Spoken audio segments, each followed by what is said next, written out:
Oke, selamat pagi teman-teman Geoparkian. Kita lagi ada di salah satu desa Rantau Kermas di Geopark Merangin Jambi.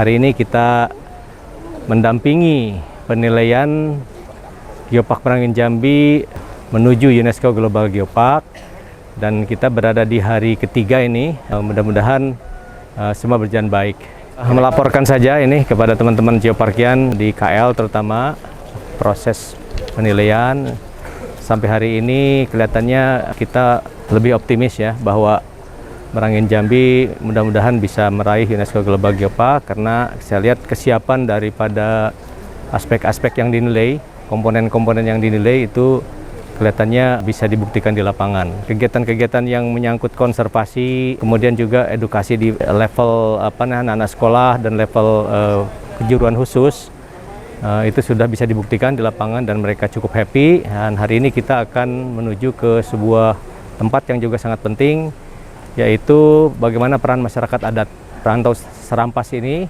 mendukung Geopark dan bekerja sama bersama-sama Geopark dalam konteks menjaga lingkungan, kemudian mereka menjadi pionir di dalam memanfaatkan hutan secara berkelanjutan. Kalau teman-teman Geoparkian tanya mengenai apakah konsep Geopark cocok diterapkan di Indonesia, saya dengan confident mengatakan yes.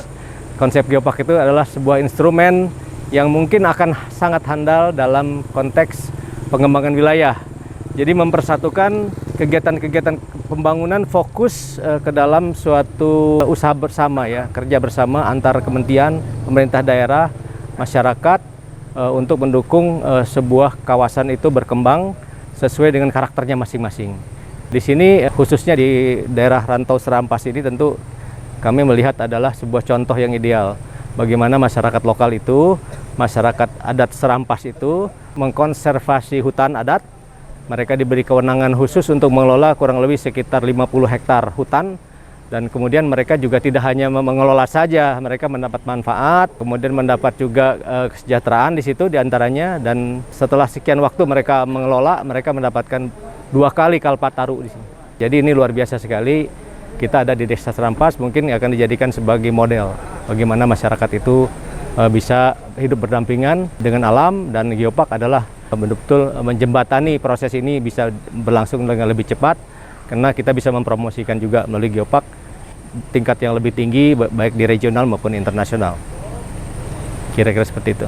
Teman-teman para Geoparkians, kita lanjutlah dengan satu pertanyaan saya kira. Kalau kita mau lihat sukses story sebuah Geopark dalam konteks bagaimana keterpaduan pengembangan wilayah itu berlangsung, terutama adalah partisipasi komunitas, mungkin kita bisa melihat salah satunya yang sudah terbukti adalah di Belitung ya. Jadi komunitas masyarakat di beberapa geosite Belitung itu sudah bertindak sebagai pengelola di masing-masing geosite-nya, dan mereka menjadi manusia-manusia yang sangat militan terhadap geosite itu, menjaga, kemudian berusaha untuk mengembangkan dan menjadikannya sebagai sebuah destinasi.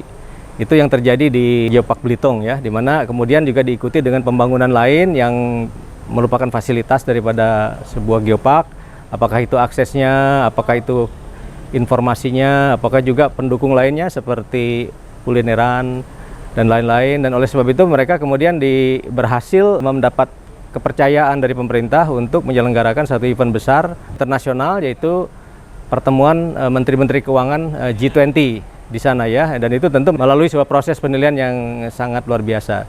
Tapi dalam konteks barangkali lebih lokal ya, kita bisa memberi contoh di Jambi ini, di Rantau Serampas ini, mereka bisa menghasilkan listrik dengan PLTMH yang mereka bangun sendiri di sini dengan menggunakan teknologi dari luar tentunya, sehingga karena mereka memelihara hutan dengan baik, maka mendapatkan air yang cukup melimpah, dan mereka menggunakan sebagian air itu selain untuk pertanian juga untuk menggerakkan turbin hingga menghasilkan kurang lebih 30.000 kW.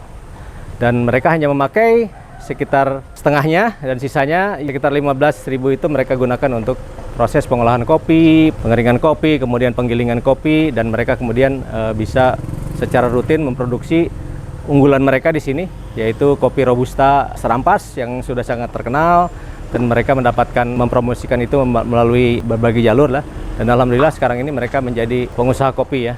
Hampir semua penduduk di sini BUMDes-nya adalah pengusaha kopi yang sudah mulai mungkin go internasional juga. Saya kira itu. Terima kasih.